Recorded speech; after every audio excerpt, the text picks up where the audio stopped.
También decíamos ayer que el corazón tiene que tener elasticidad que le permita relajarse en la función diastólica. Y también tiene que tener fuerza que le permita contraerse para la función sistólica, elasticidad y fuerza. Que simultáneamente se dilatan las dos cámaras ventriculares para el llenado. Es decir, se abren las atrioventriculares, se cierran las celulares, se llena el corazón. Diástole, ¿sí? Relajación. Y simultáneamente se contrae el ventrículo derecho y el izquierdo. El derecho para enviar sangre a los pulmones y el izquierdo para enviar sangre al cuerpo.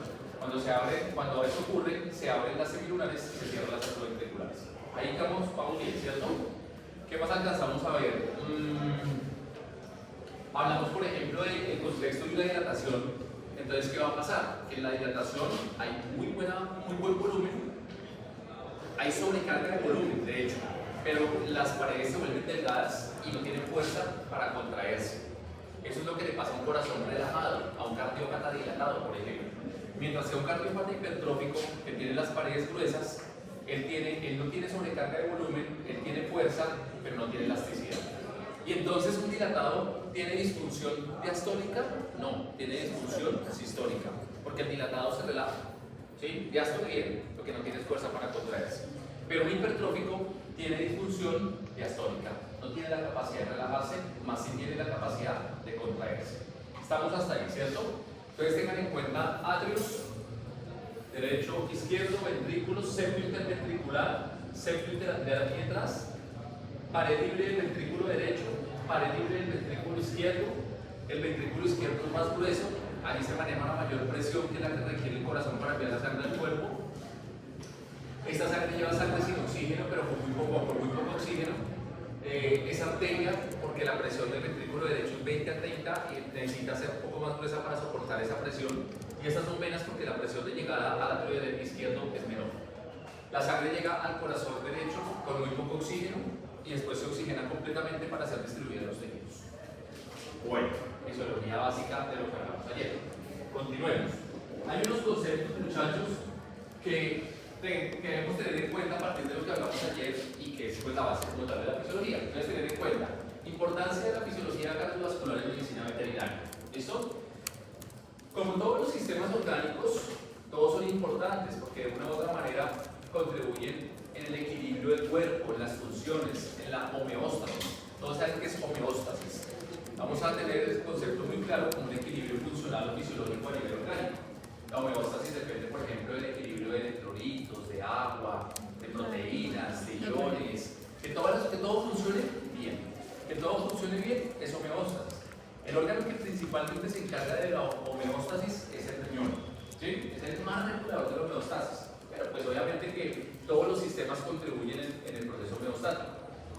Importancia de la fisiología cardiovascular, pues evidentemente el corazón es la bomba, es la vida. Del corazón depende que le llegue sangre a todos los tejidos, que le llegue sangre a todo el cuerpo. Del corazón depende que tengamos un aporte sanguíneo o de oxígeno para que podamos pensar, caminar, actuar. Ningún órgano funcionaría sin oxígeno, ¿cierto? ¿Y de qué depende el corazón? ¿Qué hace el corazón? Enviar sangre. Enviar sangre, suplir oxígeno a los riñones, al hígado, al cerebro, a todo. Entonces es un órgano fundamental, un órgano que no descansa, que trabaja permanentemente todo el tiempo. También decíamos ayer que hay un flujo constante de sangre y hay unas presiones constantes. O sea, el volumen de sangre que nosotros tenemos es constante, no cambia. Hay unas alteraciones muy leves, puede incrementar o disminuir la bulimia en condiciones fisiológicas, pero realmente, por ejemplo, si usted se sobrehidrata o si me deshidrato, actividad física, ejercicio, puede afectar un poco la bulimia, pero en general se mantiene en un rango constante, lo mismo que las presiones. Decíamos que evidentemente las presiones arteriales son mayores y por eso las arterias son más gruesas y tienen una túnica adicional, mientras que las presiones venosas son menores y por eso son más delgaditas. El equilibrio de presiones, el equilibrio de volumen es constante y eso el corazón ya está acostumbrado a eso. Importancia de la medicina veterinaria por todo esto. Hablamos también ayer, recuerden algo importantísimo, la presión hidrostática versus la presión osmótica, ¿se acuerdan? La hidrostática, como la presión por la que fluye la sangre por los capilares, por la que impacta los endotelios, y la osmótica ejercida por las proteínas plasmáticas que se ejerce la presión hidrostática, que se oponen. Ambas tienen que estar en equilibrio. Si tengo una presión hidrostática alta, voy a tener extravasación, edemas, ascitis, salida de líquidos de los capilares. Y el caso de la hidrostática alta es un paciente renal, un cardiópata o un paciente estresado, ¿cierto? Y el otro caso es el caso de la oncótica baja. Hipoproteinemia, por ejemplo, la hidrostática puede estar bien, la oncótica está baja y también no se alcanza a oponer lo suficiente a la hidrostática, también puedo tener edemas, ascitis y demás. Pero eso ya es un paciente hipoproteinémico que vimos en una clase, nutricional, absorción de nutrientes, problema hepático o problema renal. Anatomía y fisiología básica, ustedes ven anatomía en una asignatura aparte, entonces aquí también ya estamos repasando, ¿no? Porque aquí ya estamos entendiendo cuáles son las partes del corazón, los átomos, ventrículos, septos, paredes, cámaras, todo. Y la fisiología básica, que es todo esto que estamos hablando. Adaptaciones por especie. ¿Será que es lo mismo el corazón de un perro, de un gato, de una vaca o de nosotros? Todos somos diferentes, entonces requerimos o tenemos diferentes funciones. Por ejemplo, ¿qué particularidad tiene el corazón equino? Se dice que el sistema cardiovascular equino es el más sofisticado, resistente, desarrollado, evolucionado o aguantador. Es privilegiado el sistema cardiovascular de los equinos. Es privilegiado el sistema neurológico y musculoesquelético de los gatos. ¿Sí? Por eso a veces caen en un piso y no les pasa nada. Puede que se fracture. El corazón equino está adaptado digamos, a resistir cargas, diferentes cargas de trabajo, cargas de presión. El caballo genéticamente o históricamente se utilizó con fines de tiro, de trabajo, ¿cierto? Entonces, la adaptación del caballo, del corazón o del sistema cardiovascular equino es a la carga, al trabajo. Y él tiene esa particularidad.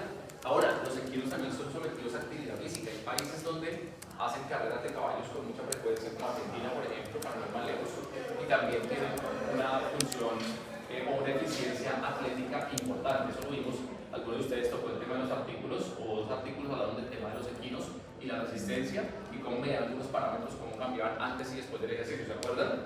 Bueno, ¿qué características tiene el corazón de un bovino? El hueso que tiene. Ahí será carga. ¿Será que el corazón del bovino está diseñado para la actividad física? No. Para el ejercicio. Está diseñado para sostener un metabolismo lento y sostenido. Esa es una particularidad del sistema cardiovascular bovino. Sostener un metabolismo lento y sostenido. Él va a su ritmo para sostener un proceso metabólico que en los rumiantes es muy lento, pero constante y sostenido. Y los que tienen mayor adaptabilidad para la actividad física son los corazones de los perros y de los gatos. ¿Listo? De las especies domésticas que estamos hablando. Actividad física, la mayor adaptación la han alcanzado los perros y los gatos. Pero aquí también hay variaciones por raza. No tiene la misma capacidad de adaptación al ejercicio y a la actividad física el corazón de un bulldog inglés al de un border collie o al de un galgo. Los galgos son atléticos, ellos son de carreras y tienen una adaptabilidad al ejercicio altísima. Un bulldog no, empezando porque fenotípicamente él tiene síndrome del arquicefálico. Tiene narinas estrechas, tiene paladar blando elongado, tráquea colapsada, saco de laringos invertidos, él no le entra casi ahí. O sea que el sistema cardiovascular respiratorio de los braquicefálicos ya es otro cuento. ¿Listo? Pero hay variaciones por raza. Obviamente lo mismo, tampoco es lo mismo un gato como un europeo o un persa. Son diferentes. Fenotipo, ¿no? Anatómico. Entonces, importante las adaptaciones por especie y las variaciones. Ustedes entren, revisen, lean. ¿Sí? Eso es importante. Los parámetros fisiológicos que debemos saber. Mínimo, frecuencia cardíaca, sístole, diástole, precarga, poscarga, fracción de eyección, fracción de acortamiento y gasto cardíaco. Ya voy a hablar cada uno que es. ¿Listo? Y aparte de ello, las propiedades de tropismo del corazón, que también ahorita las vamos a hablar. ¿Listo? Propiedades o tropismo del corazón. Pues vamos por partes. Frecuencia cardíaca. ¿Qué es la frecuencia cardíaca?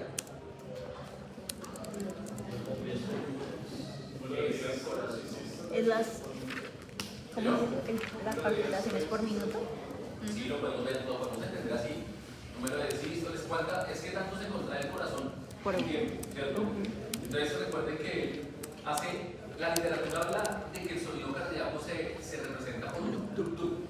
Es algo como tuk-tuk, tuk-tuk, tuk-tuk, tuk-tuk, tuk-tuk, tuk-tuk. S1, S2.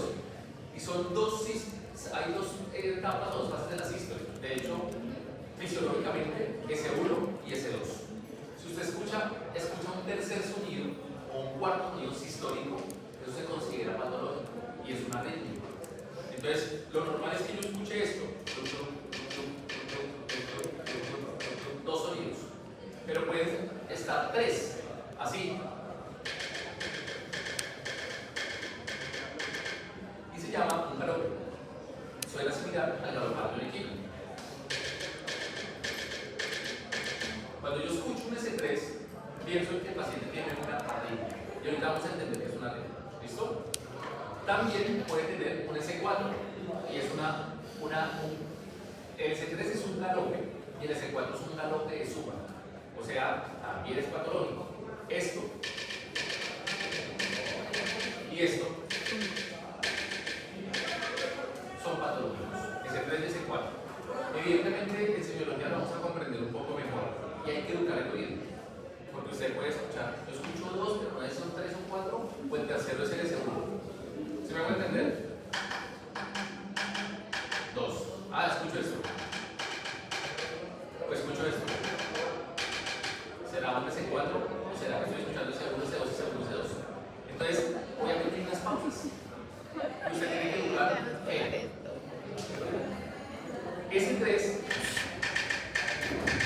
S3 arritmia, galope, S4 galope, eso, vamos a una tesis. Y ahorita vamos a ver una tesis. ¿Listo? Escucho el Bluetooth y es el S1, el S2, diástole, sístole y la frecuencia cardíaca es en referencia a cuántas veces el corazón se contrae en un minuto. Entonces, cada especie tiene unos valores. Entonces, por ejemplo, usted escucha su corazón.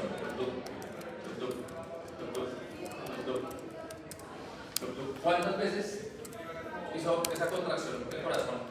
Cuento un minuto. Entonces, en un minuto, la frecuencia cardíaca normal de un perro es promedio 80-120 pulsaciones por minuto. Hay literatura que les dice 90-140, es más o menos un rango, pero 80-120 es más o menos la frecuencia cardíaca normal de un perro. ¿Listo? ¿Será que todos los perros, independientemente de su tamaño o raza, manejan las mismas frecuencias cardíacas? No. ¿En qué cambiará? El tamaño. Entre más pequeño, más rápido o más lento. Más rápido. Más rápido, porque su metabolismo es mayor. Si usted ausculta un pincher, él puede estar en 160 latidos por minuto. Está así. A toda. De hecho, taquicárdico puede estar. Pero puede ser fisiológico en él porque es chiquito. Entre más pequeño, su metabolismo es más rápido. ¿Listo? Y muchas veces están nerviosos. Entonces el pincher no solamente está taquicárdico por ser metabólico, hipermetabólico, sino porque es nervioso. Las personas también, entre más pequeñas, son más hipermetabólicas. Entre más grandes, más pesadas, son más hipermetabólicas. Como en cualquier fanática. Taquicárdica. ¿Cómo ves taquicárdica? Me mete la mano por allá. El gran danés tiene predisposición a la cardiopatía y la baja, como otras razas, pero no es como tamaño. No necesariamente. Bueno, el golden también, y el bull también es supercardiopático. Entonces no es tanto el tamaño. Sí. Y por ejemplo, un gran danés puede llegar con 50 latidos por minuto y está bien. Entonces usted se preocupa porque Cuando ya es anormal, profe. En un perro grande. 50, muy poquito. Me dijeron que era 80-120. Pero un perro entre más grande, su corazón late más lento. O sea que para mí es aceptable que me llegue un gran danés con 50 o 60, o un bernés o un perro grande, y un pincher con 160. Sí. Lo que no sería aceptable es que me llegue un gran danés con 160 pulsaciones por minuto, o un pincher con 60. Porque ese gran danés que tiene 160, algo pasa, y podría ser un cardiópata. Y ese pincher que tiene 60, está bradicárdico, y algo también pasa. Entonces el contexto varía, aquí no solamente por especie, sino también varía por raza, por tamaño. Y por ejemplo, no es lo mismo el corazón de un galgo al corazón de un perro. Los perros, usted sabe que se destinaron con fines de compañía, trabajo, pastoreo. No es lo mismo un perro de compañía que está acostado todo el día durmiendo al lado del tutor, a un border collie, a un bull terrier, que son hiperactivos. Señor.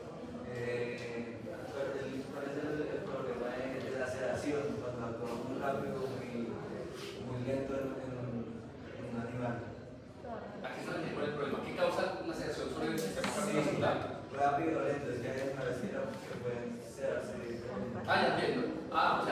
velocidad se refiere a que entre rápido, le coja rápido, no le coja rápido. Ah, muy bien. Eso no es un tema de la clase, pero lo comento como por cultura general. Sedantes, tranquilizantes, preanestésicos, la mayoría deprimen el sistema nervioso central y entonces pueden afectar la función del autónomo, simpático, parasimpático. Algunos son simpático-miméticos, otros son parasimpático-miméticos. ¿Qué quiere decir? Que algunos medicamentos estimulan el simpático y hay un aumento del ritmo cardíaco y otros no. ¿De qué depende qué tan rápido actúa? De la vía de administración y de la condición magra del animal. Todo lo que se administra en lo venoso actúa mucho más rápido. Como se le pone un sedante venoso, el animal queda anestesiado o sedado de una. Pero el efecto también se pasa más rápido, porque el metabolismo es más rápido, por vía endovenosa. Si se lo aplica por vía intramuscular o subcutánea, va a llevar más tiempo en absorberse. Se va a demorar un poco más en empezar el inicio, pero el efecto va a ser más sostenido en el tiempo. Eso es fisiológico. Ahora, si el animal es muy gordo, su metabolismo es lento y se demora en entrar en plano, pero también se demora en eliminar el medicamento y puede tener más tiempo por el efecto residual del sedante. También tiene que ver con el hígado, cómo está. El hígado está bien, metaboliza bien, o está con una hepatopatía y no metaboliza bien. También tiene que ver con las proteínas plasmáticas como la albúmina. Hay poca albúmina, el metabolismo de los fármacos es lento y eficiente. Si está normal, es más rápido. También tiene que ver con la eliminación renal, o sea, un multifactorial. ¿Vale? Y también, y a todo eso suma un factor idiosincrático, o sea, respuesta individual de cada organismo. Hay animales que entran en plano mucho más fácil, otros que no. Y si le quieres sumar otro factor, estrés.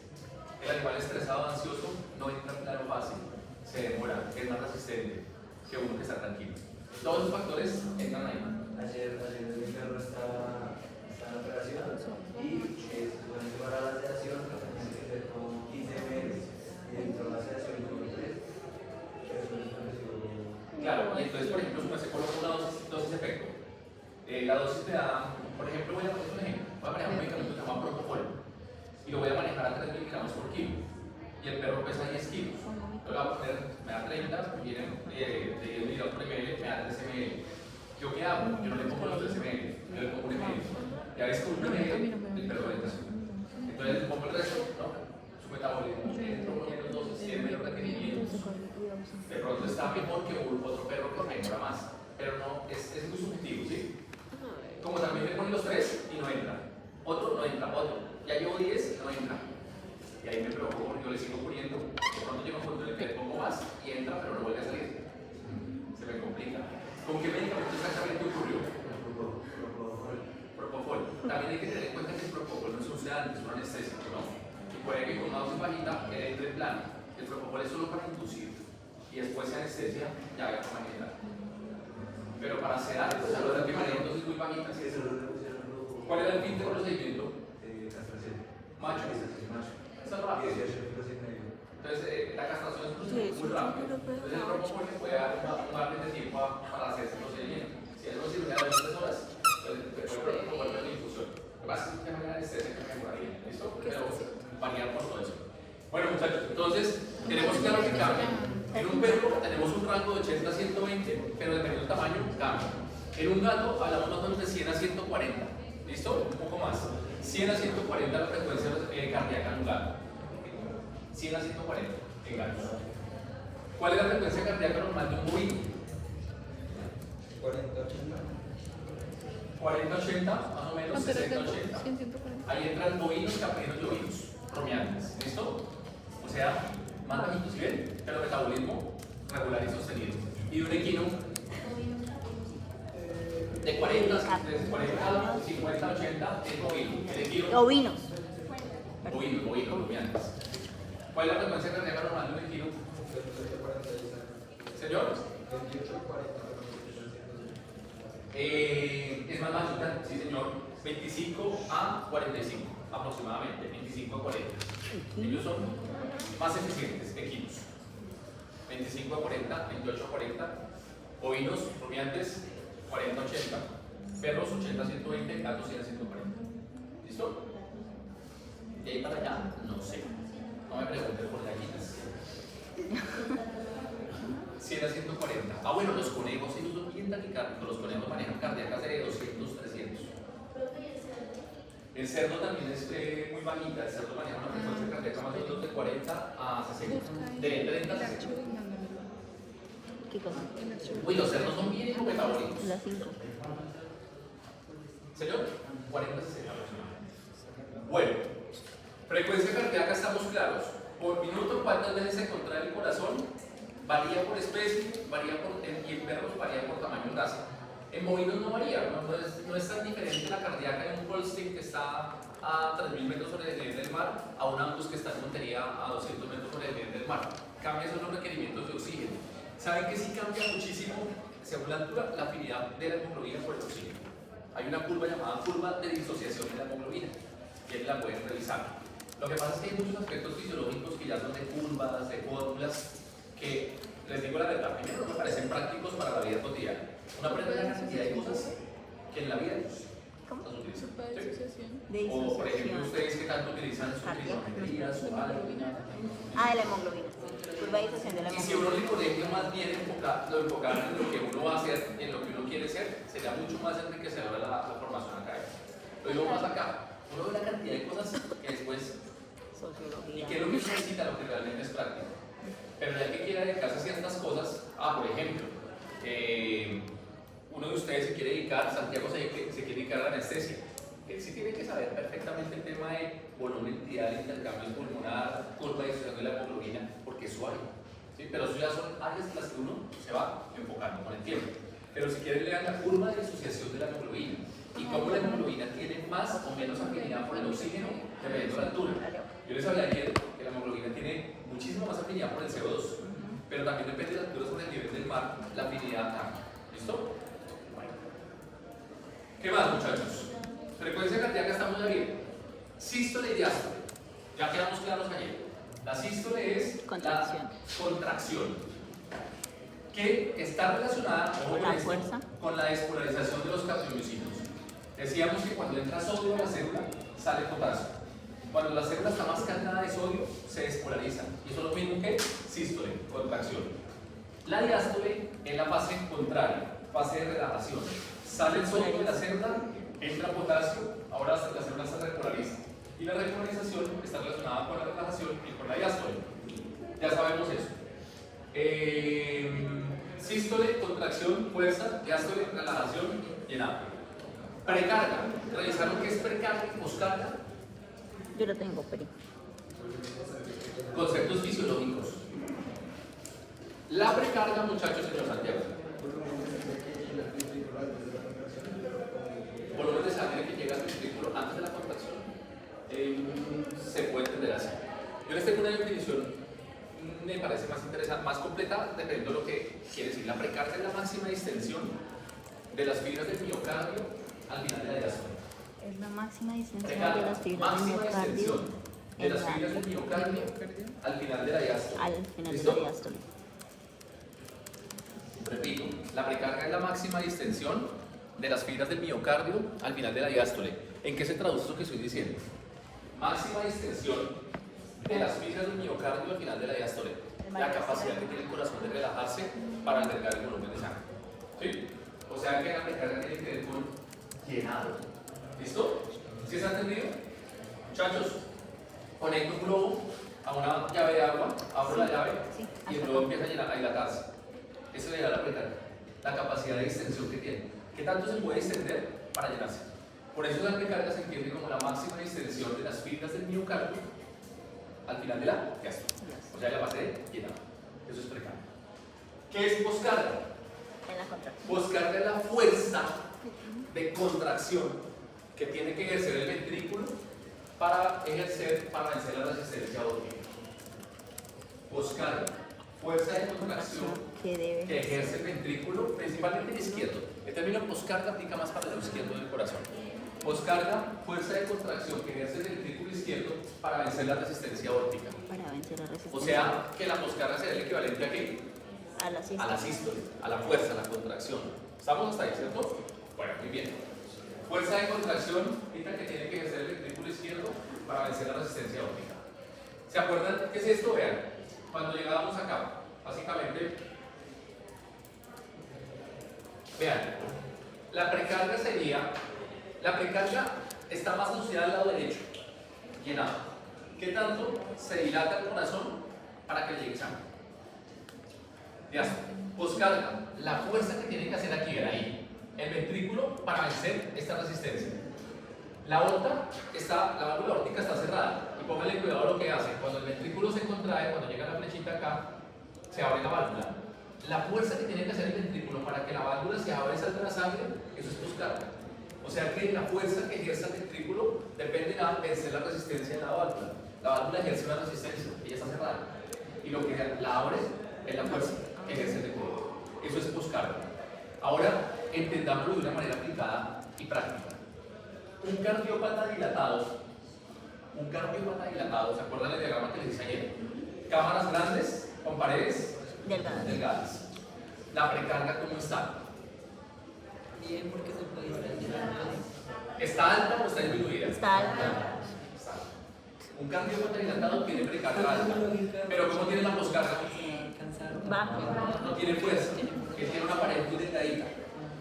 Versus un cardiópata hipertrófico, ¿cómo tiene la precarga? Muy baja. ¿Tiene capacidad de distensión? No. ¿Pero tiene poscarga? Sí, fuerza. Entonces, cuando ustedes van a la literatura, el libro dice, la cardiopatía dilatada, ¿sí? El objetivo es,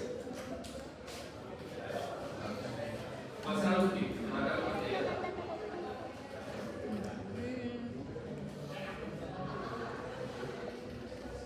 ¿Qué me lo dice? ¿Cómo? Es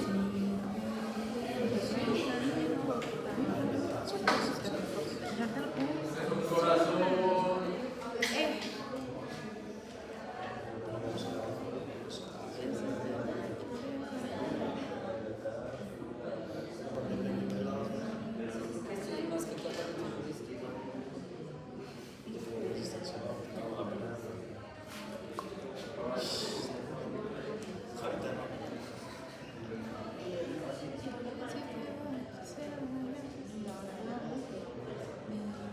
Las cámaras son los atrios y los ventrículos.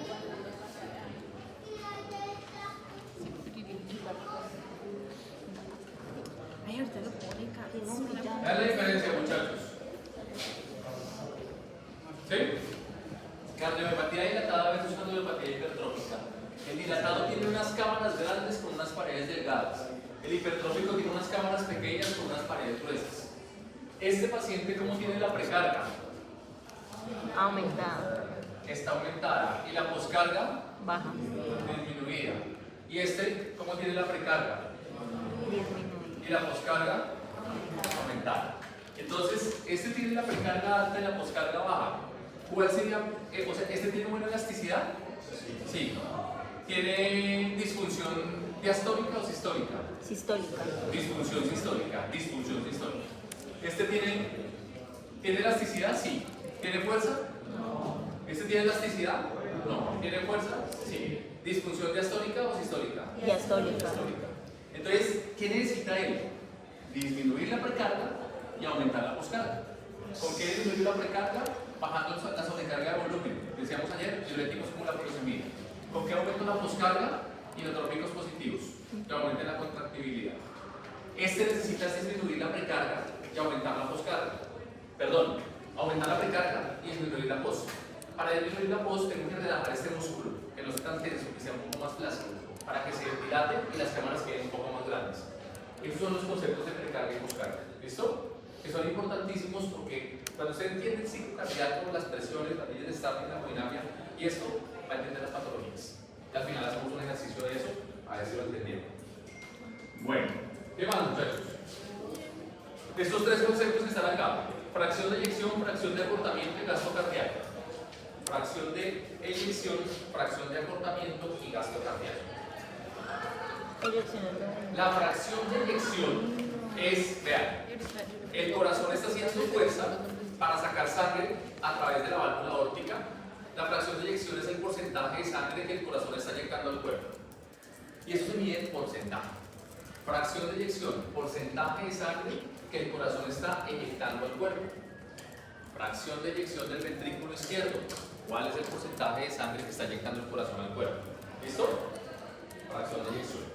Fracción de acortamiento. ¿qué tanto se contrae el ventrículo? Miren muchachos, esto es fracción de acortamiento. Este ventrículo izquierdo, ¿qué tanto se contrae? Fracción de acortamiento es acortarse hacia esto. ¿Sí?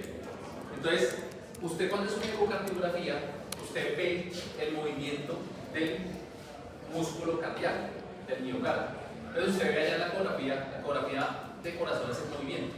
Usted ve el corazón moviéndose las válvulas.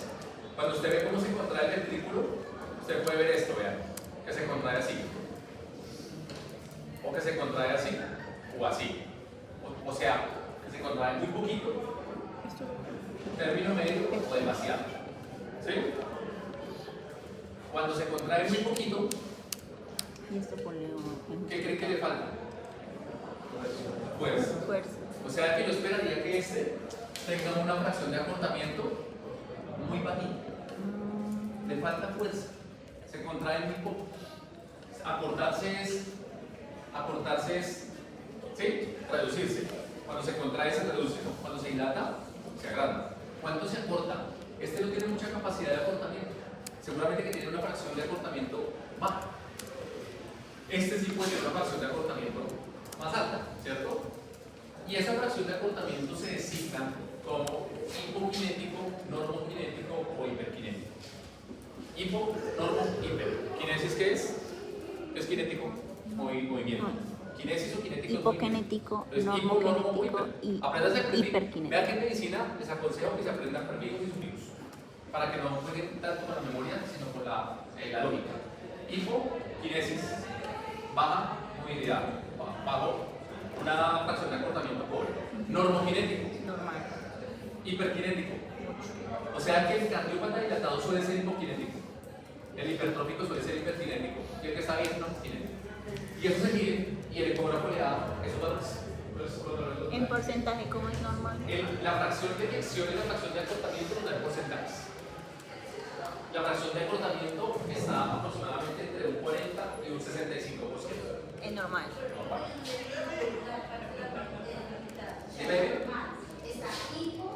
Hipokinético es muy pobre. Hipo, normo y... Normokinético es muy alto. Normo, de normal. Hiperkinético es muy alta. El valor normal está más o menos entre 40 y 65%. ¿Qué quiere decir? Que si la fracción de acortamiento que les da el equipo dice 20 o 25, Está hipo. está ahí. Si le dice están 50, 55, está normal. Si le están 80, está hiperkinético. Y ahora, ¿qué es gasto cardíaco? Este es uno de los conceptos más importantes. El volumen de sangre por minuto que el corazón inyecta al cuerpo. El gasto cardíaco es el volumen de sangre por minuto. El volumen de sangre por minuto que el corazón inyecta al cuerpo. Gasto cardíaco, Eyecta volumen al de cuerpo. sangre por minuto que el corazón está inyectando al cuerpo. Ese se mide, ese sí no es el porcentaje, ese es en litros por segundo. ¿Listo? Litros por segundo. Y ese valor también se lo da una ecocardiografía, o sea, un examen de corazón pues con un equipo adecuado. Entonces, muchachos, pónganle cuidado. Frecuencia cardíaca, sístole, diástole, precardia, poscardia, fracción de eyección, fracción de acortamiento y gasto cardíaco. Se supone, señor.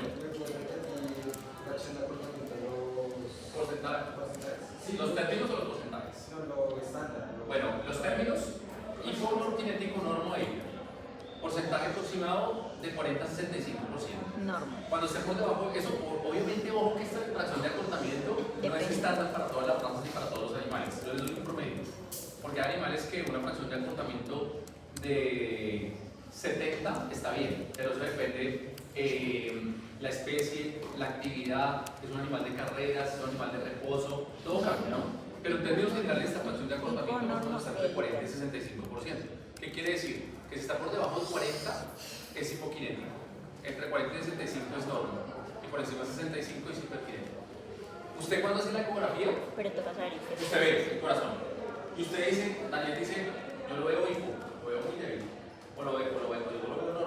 Pero el corazón, él le da, el software del equipo le va a poner un porcentaje. Entonces, si usted lo consideró hipo, seguramente le tendrá que dar un de 40.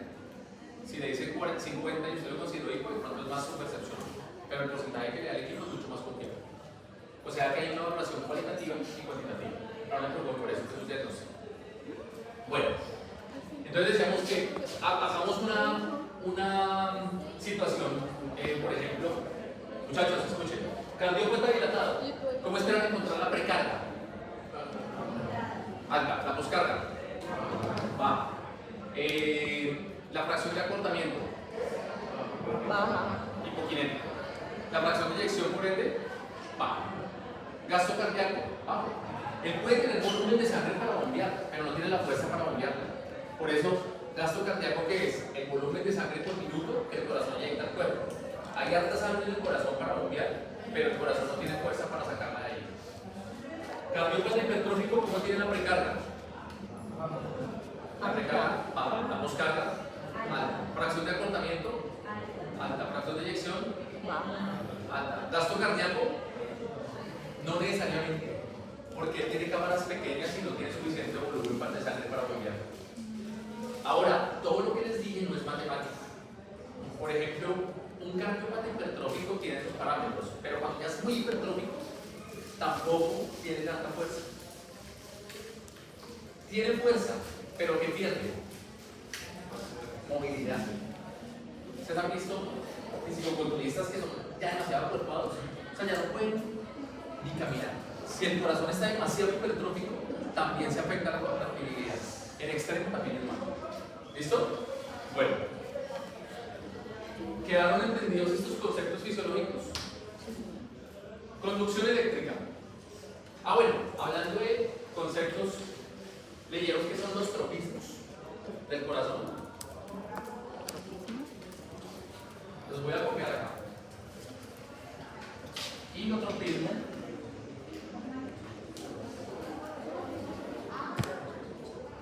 Cronotropismo. Cronotropismo. Patotropismo. Cromotropismo. Ajá. Lusotropismo. Tenemos solo 4. ¿Qué? Muchachos, inotropismo, cronotropismo, patotropismo, cromotropismo, lusotropismo. Nos falta el luz. Esas son propiedades del corazón. Necesitamos que las estudien ustedes en detalle. Por ejemplo, ¿qué decíamos que es el inotropismo?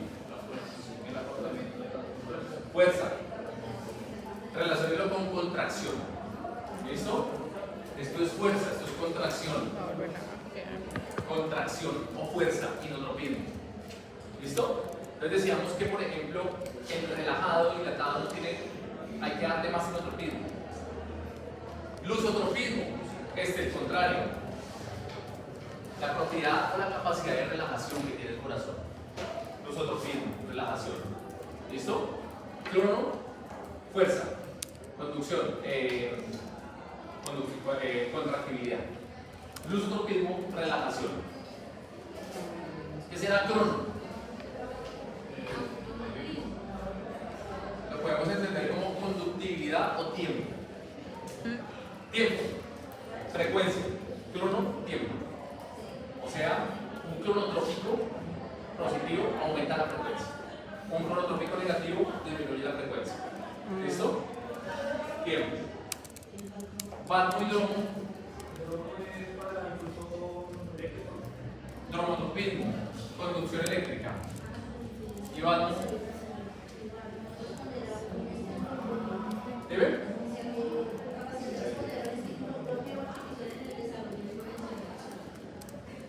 Valvo es parecido al dromotropismo, pero ¿cuál es la diferencia del valvo y el dromo?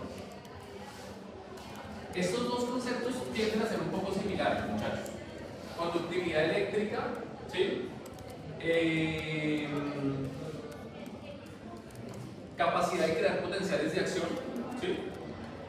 Estas propiedades del corazón están relacionadas con el músculo cardíaco.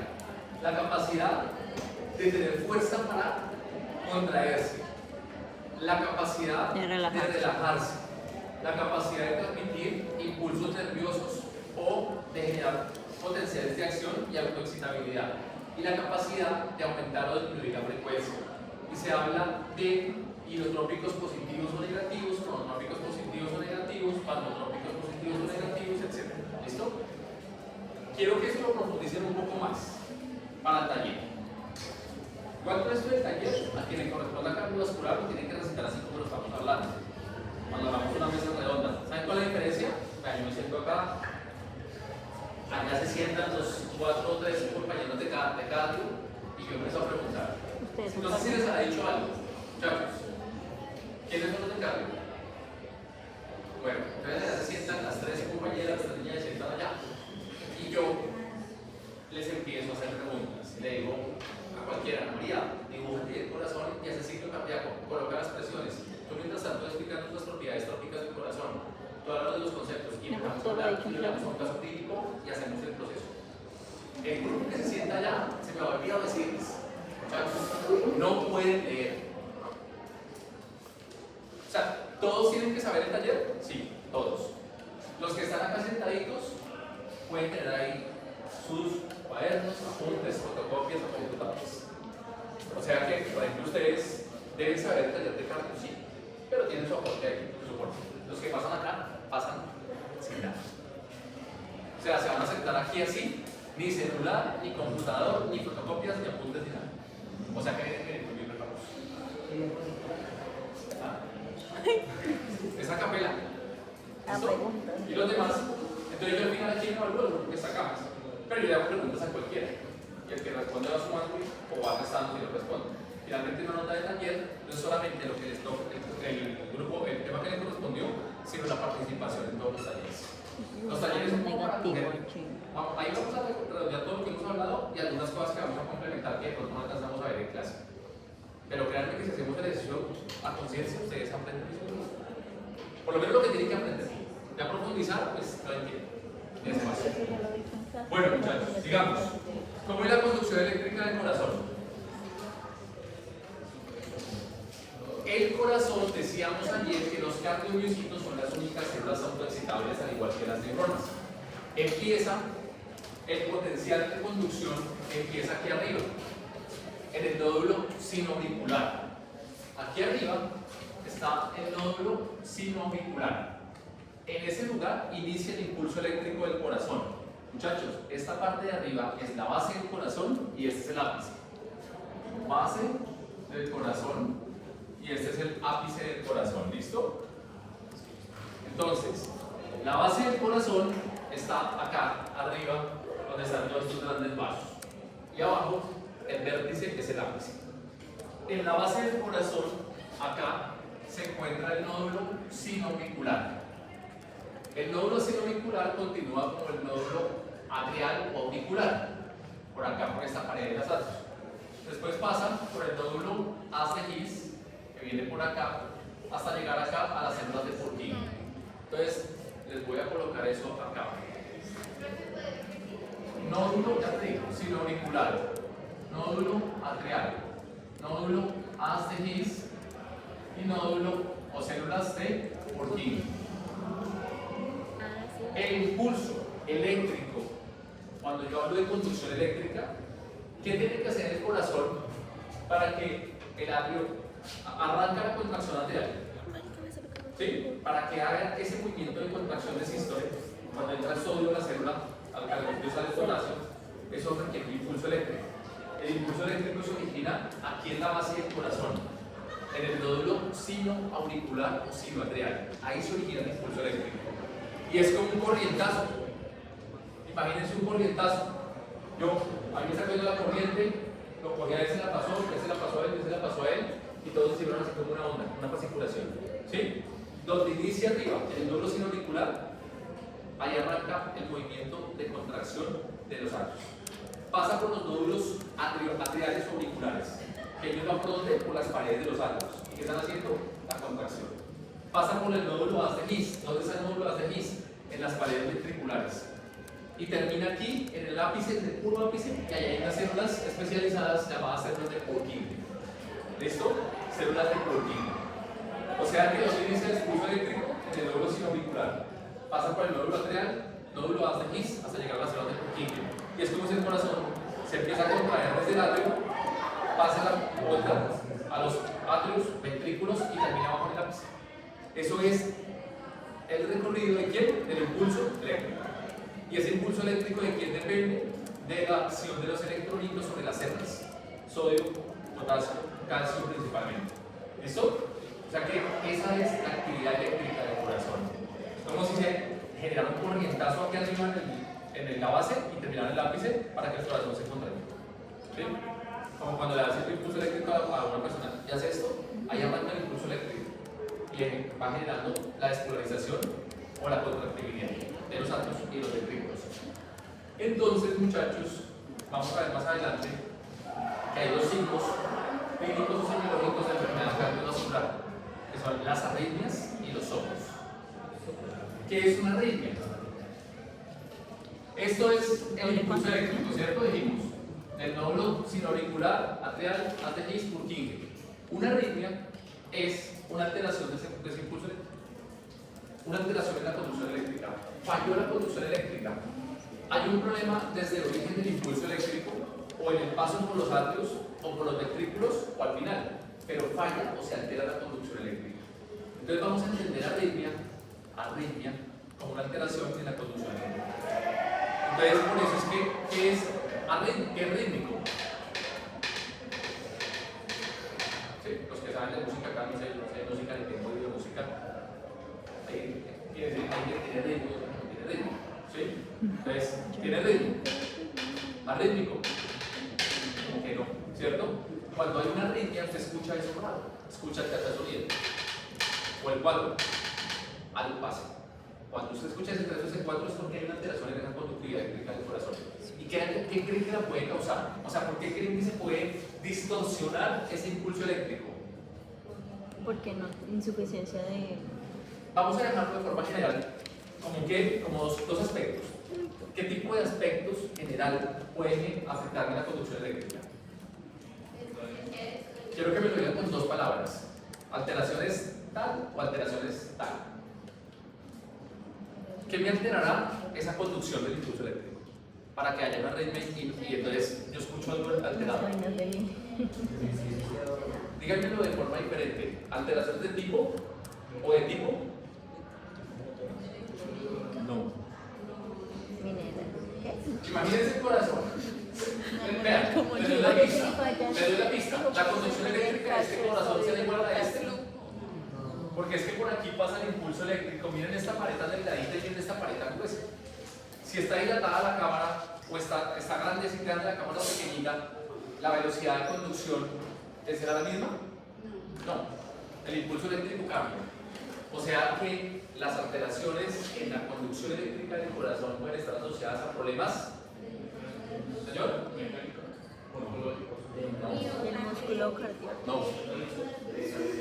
Problemas.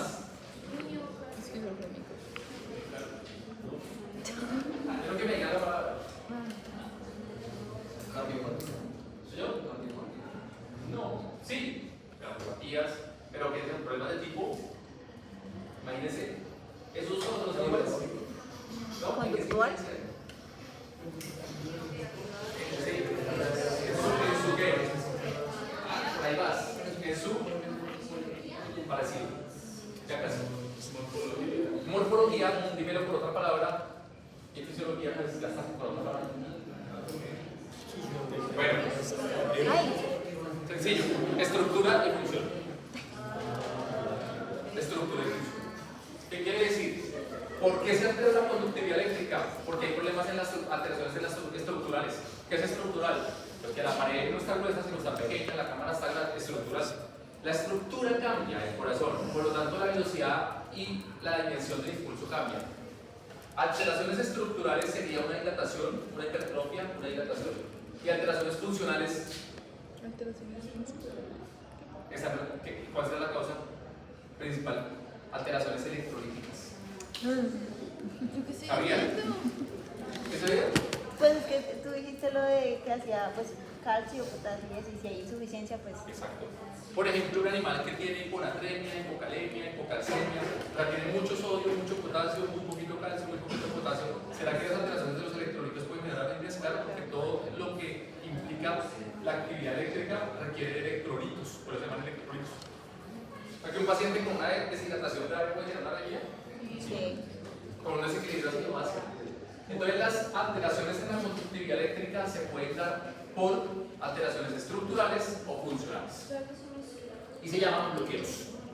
Bloqueos. Pero eso después, eso no me interesa. No nos interesa. Estructurales o Funcionales. que se llaman bloqueos.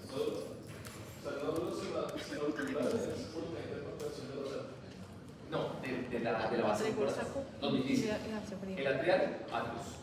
El haz de His, los ventrículos. Y el ápice, el Purkinje. Hacerlo de Purkinje. Has de His. Tú Mercedes, tráigalo acá. Aquí arriba arranca el auricular. Atrial o auricular. No, sinusal, atrius. Has de His, ventrículos. Y células de Purkinje En el ápice. en el ápice. En el vértice que llega la pieza pared y la mano. Muchachos, otro dato importante. Ah, sí, sí. Por allá cuando En el estamos en ápice biología, estaban en el vértice. van ustedes a la Apex y es que el corazón debe latir todo el tiempo de manera rítmica. No solamente el S1 y el S2, sino que todo el tiempo sea el mismo ritmo. O sea, pónganle cuidado. Es esto.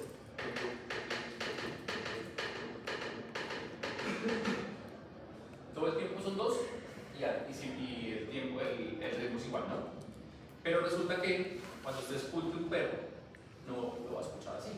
O cuando usted se ausculte, sino que van a escuchar es esto.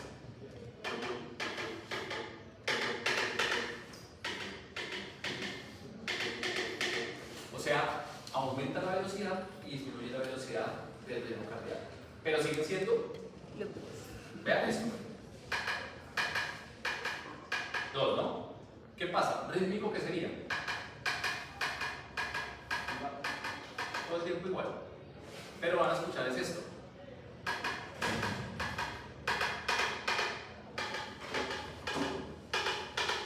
Por rato rápido y por rato lento sigue siendo dos. Eso se llama ritmo sinusal. Ritmo sinusal. Y es fisiológico en nosotros los seres humanos y en los perros. O sea que es normal las variaciones de la velocidad del ritmo cardíaco. Sí, es normal en nosotros y en los perros. ¿Listo? Ojo con eso. Porque entonces usted escucha el corazón del perro y no es. Es irregular. Cambia la velocidad. Sinusal. El perro y nosotros tenemos ritmo sinusal. ¿Listo? ¿Por qué? El gato, o sea, el gato es igualito. Si le sienten un sinusal a un gato, es patológico. O sea que el ritmo sinusal, que es el cambio en la velocidad, es normal en perros y en nosotros. ¿Es patológico? En gato. ¿Sí está claro? ¿Por qué se presenta? Por el efecto de la respiración sobre la actividad eléctrica del corazón. En otras palabras, la respiración modifica el ritmo de conducción. Fisiológicamente, el nódulo sinoauricular se afecta por la respiración de manera normal en perros y en seres humanos. Quiere decir que cuando usted hace esto, cuando inspira, aumento el potencial de conducción y cuando expiro, disminuye. En otras palabras, la respiración modifica el ritmo cardíaco normalmente, tanto en personas como en perros. Y es normal. ¿Listo? No se preocupen por eso. Ahora, pero yo escuché un perro, me escuché y estoy completamente rítmico. Puede que sí, porque el corazón está en absoluto ¿qué? Reposo. Si yo no estoy respirando fuerte, ¿será que se me afecta mucho el ritmo? No. Pero entre más esté yo, por ejemplo, haciendo ejercicio, se evidencia más el ritmo sinusal, porque cada que inspiro, aumenta el ritmo, y cuando expiro, disminuye. Eso se ve traducido cuando se escucha, siente los cambios de ritmo. Pero eso es normal en perros y en personas. ¿Estamos claros? O sea que en el gato y en otras especies, la respiración no modifica la velocidad de conducción del impulso cardíaco. En nosotros sí, y es fisiológico y por eso se llama ritmo sinusal. Bueno. ¿Listos por ahí? Ah, bueno, entonces decíamos que una de las alteraciones que puede presentar un animal es una arritmia. La otra es un soplo. La arritmia es una alteración de la conducción eléctrica. ¿El soplo es una alteración de qué? De una válvula. Decíamos ayer que la válvula cuando está dañada, degenerada, lo que sea, no coapta bien. No coapta bien es que no cierra bien, o sea, no queda hermética. Y si no queda hermética, la sangre se devuelve. Muchachos, en estas válvulas, vean, atrioventriculares, tricúspide y bicúspide, o tricúspide y mitral, ¿cuál será el efecto de que la válvula no cierre bien? Ayer lo dijimos. Que el corazón, el ventrículo bombea sangre, el derecho a los pulmones y el izquierdo al cuerpo. Pero con esta válvula tiene que cerrar perfectamente. Como no cierra bien, se va la sangre por allá, pero hay un remanente que se me devuelve a contracorriente. Lo mismo ocurre acá. Se va la sangre a la aorta, pero como esta válvula esta no está hermética, se devuelve un remanente hacia adelante. Pero la sangre siempre viene de derecha a izquierda, dijimos que es unidireccional. Pero cada vez que se construye el ventrículo y ese remanente se devuelve porque la válvula no selló, se cruza la sangre que viene con la que se devuelve. Eso se llama una regurgitación. ¿Listo? Y eso genera un sonido que es el soplo. O sea que cuando usted pone, suponiendo, escucha cada válvula del corazón, en semiología vamos a ver dónde se ausculta la válvula pulmonar, aórtica, mitral, tricúspide, cómo se interpreta, no es tema de hoy. Pero usted puede suponerlo acá, escucha, pero con el S1, quiere decir que cada que se contrae el corazón, Así. ese sonido me está indicando que se está devolviendo sangre en contracorriente, en la válvula donde usted escucha esto. El primer flujo. Entonces, ¿qué sería un soplo? Un sonido que evidencia una alteración valvular o un sonido correspondiente a una valvulopatía. En el caso de las atrioventriculares, tricúspide y mitral, son de regurgitación, o sea, la sangre se devuelve a contracorriente. La sangre viene acá, pero hay un remanente que se devuelve. Pero en el caso de estas dos, muchachos, de las semilunares, esas son más esteróticas. O sea que los soplos ahí no se llaman de regurgitación, sino de eyección. Y es porque la sangre tiene que pasar por un espacio muy estrecho, muy esterótico, muy apretado. En esas válvulas no, o sea, las degeneraciones ocurren de esto, tricúspide y mitral. Se degeneran y se vuelven gruesas. Entonces como que ya no tienen tanta elasticidad, porque están muy gruesas, degeneradas. Entonces no cierran bien. Entonces la sangre se devuelve a contracorriente. Pero en las semilunares casi no se degeneran. Ellas nacen estenóticas. O sea, el animal nace con estenosis. Quiere decir que esto es muy estrecho. Y el ventrículo tiene que hacer más fuerza para vencer la resistencia. Eso lo vamos a explicar después en semiología y medicina interna para comprender cada una de las enfermedades a partir de esas valvulopatías. Pero no me interesa ahorita. Crea que nos quede la base fisiológica. O sea que los soplos de regurgitación se dan cuando hay reflujo de la sangre en las atrioventriculares, mientras que las semilunares se dan soplos de qué? Eyección por estenosis. Claro. Entonces la pregunta del compañero es, ¿y no se alteraría la presión? Por supuesto. En cualquiera de los casos, llámese valvulopatía atrioventricular o semilunar, las presiones se alteran, las presiones cambian. Y eso es lo que genera a lo largo de Esta vida el saludo no tiene descanso. De la inyección a la vena. Tendrá que el cuerpo de si se daña esta válvula atrioventricular, escuchen, la sangre se vuelve el ventrículo al atrio, pero le sigue llegando, se sobrecarga el lado derecho del corazón. Hay aumento en la presión por sobrecarga de volumen. Pero si se daña esta válvula o esta estenótica, el corazón, ¿qué hace para vencer la resistencia? Se hipertrofia. La cámara se reduce. En semilunares, ¿quién hace cómo? En ambos casos aumenta. En semilunares, ¿quién hace en el cómo? contexto de las patologías. Pero no quiero que se me enrede con eso. Bueno, queda claro que es un soplo y una arritmia, ¿no? Sí, señor. Bueno, ¿qué más? Ya tenemos esto, conducción eléctrica, actividad autónoma. Muchachos, actividad autónoma. ¿Quién gobierna el corazón? El sistema nervioso autónomo, el simpático y el parasimpático. Este sistema autónomo evidentemente no solo actúa sobre el corazón, actúa sobre los sistemas respiratorios, sobre la vejiga, sobre todos los órganos. Recuerden que el autónomo no lo controlo yo, él es autónomo, él responde a una necesidad. El simpático ejerce una función y el parasimpático la contraria. Decíamos ayer, ¿qué hace el simpático? Huida. Estoy excitado, ansioso, corriendo, activo, despierto, alerta. Estoy bajo la acción del simpático. Estoy pasivo, relajado, estoy parasimpático. El simpático tiene como principal neurotransmisor adrenalina y noradrenalina. O sea, son los neurotransmisores, la adrenalina y la noradrenalina. Y recuerden que se sintetizan en las glándulas ¿qué? Adrenales. Se llama adrenalina, noradrenalina, glándulas adrenales. ¿Listo? Y hablamos de las glándulas adrenales en el contexto del cortisol y el estrés y todo eso. Entonces, cuando se libera adrenalina o noradrenalina, son los neurotransmisores del simpático. Y estos neurotransmisores van a actuar sobre los receptores alfa y beta. Entonces, ¿dónde están los receptores alfa y beta? En el miocardio, en el corazón y en muchos órganos y tejidos del cuerpo. Yo quiero que ustedes, muchachos, como complemento de lo que estamos hablando, quiero que lean qué tipos de receptores alfa y beta hay y cuál es la acción de cada uno. Porque hay alfa 1, beta 1, ¿sí? Hay diferentes, ¿vale?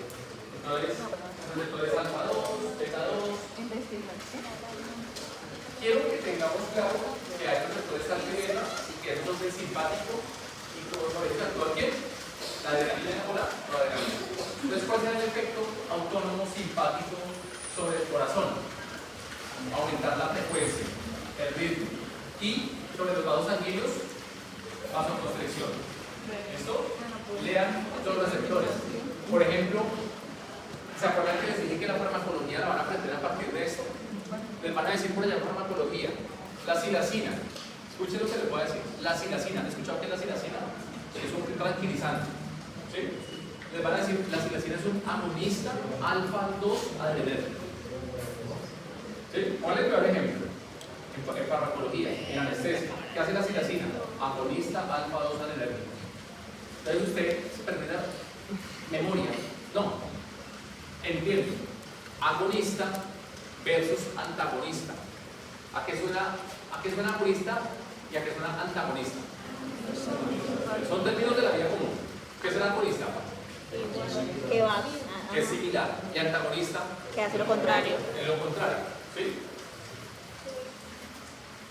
Si yo digo que la silacina es agonista, quiere decir que hace lo mismo. Si es antagonista, hace lo contrario. Agonista alfa 2, o sea que está actuando sobre los receptores alfa 2, adrenérgico.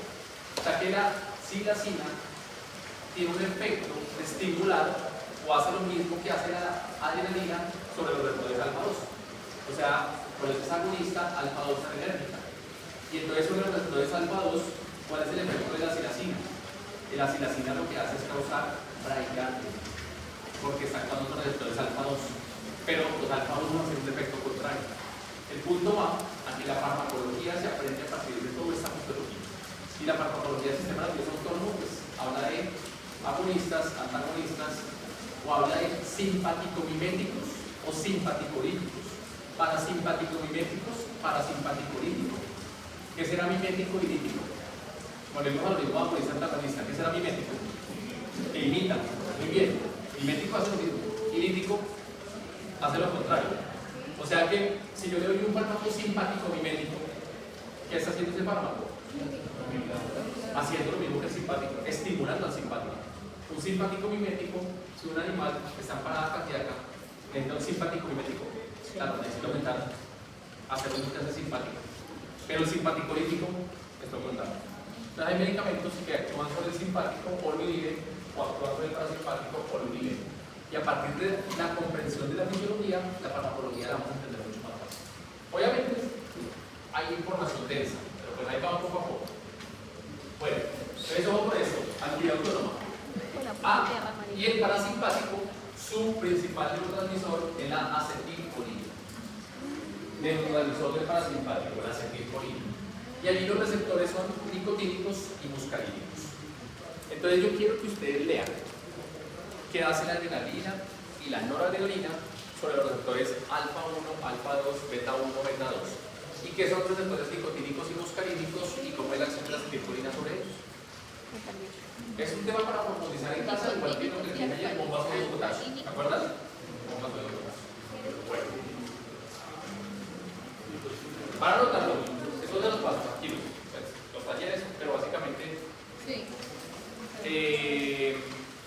bombas de potasio, repolarización versus despolarización y receptores del autónomo, del simpático y del parasimpático.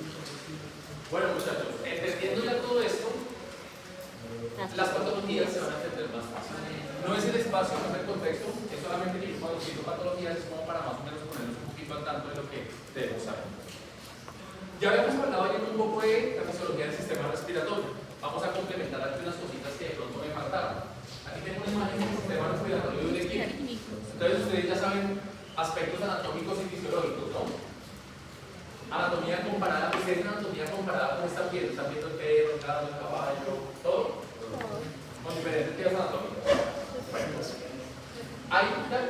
variaciones obviamente entre especies. Pero ¿qué tenemos que hablar acá? Hablemos, por ejemplo, de vías respiratorias altas y vías respiratorias bajas.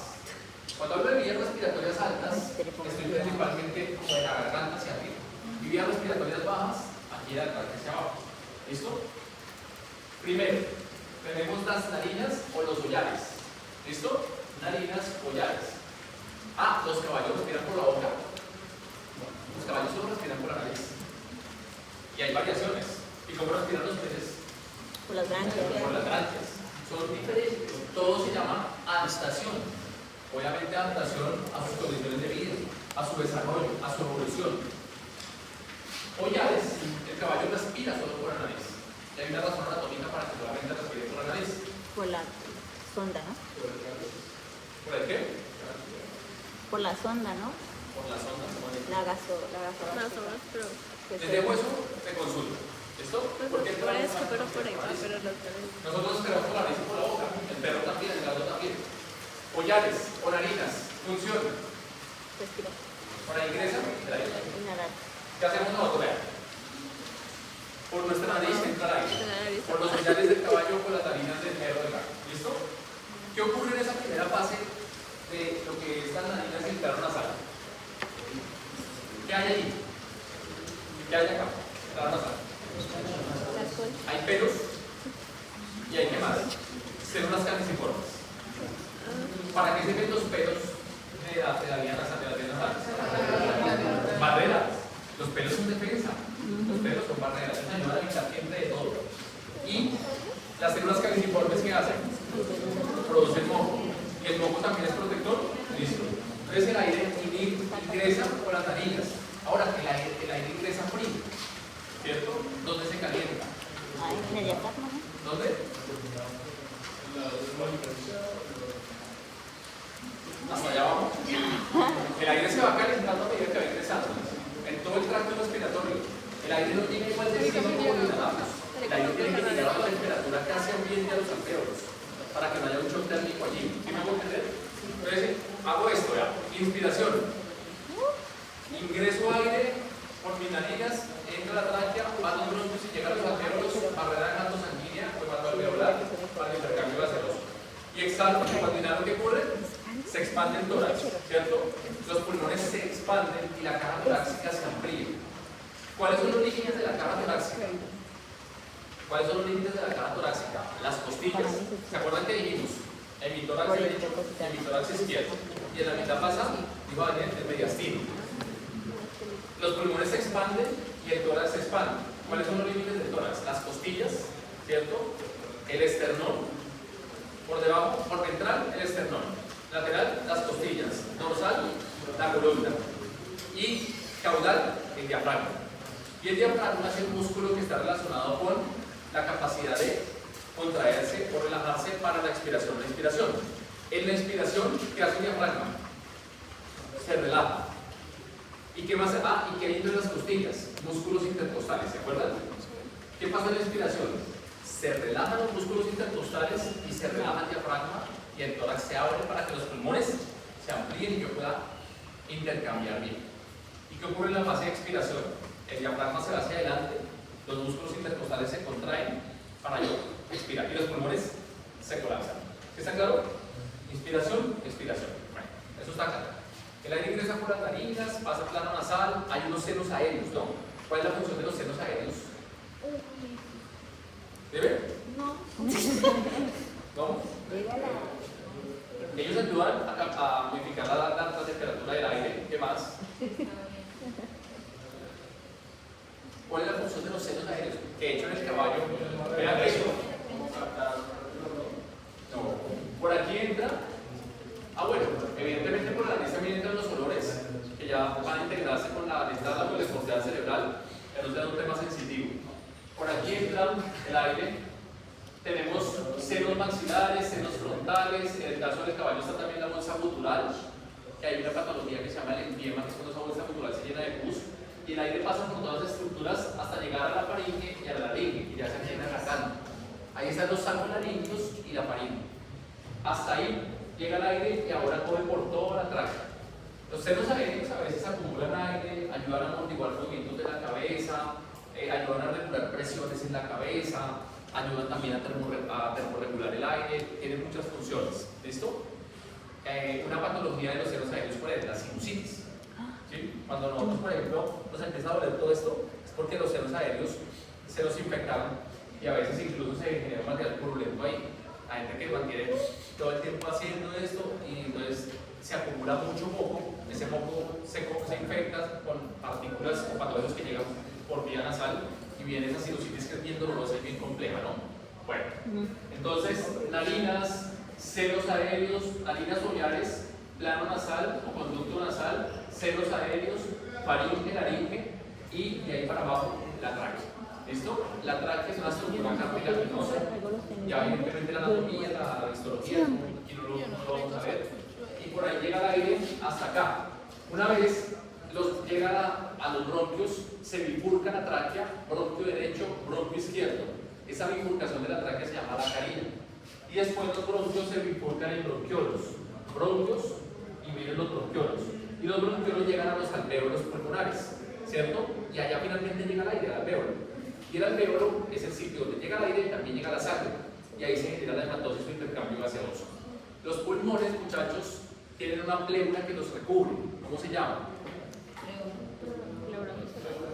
La pleura visceral. Pero hay otra pleura externa que es la pleura parietal. La pleura visceral recubre el pulmón íntimamente. Y la pleura parietal lo recubre, está después de la visceral. ¿Las pleuras están pegadas? No. ¿Qué las separa? ¿Cómo se llama ese líquido? El líquido. No, en el corazón es el. Surfactante pulmonar. Surfactante. ¿Y quién produce el surfactante? ¿Los tipo 1 o los tipo 2? Tipo 2. Listo. ¿Y los tipo 2 son mayoritarios o minoritarios?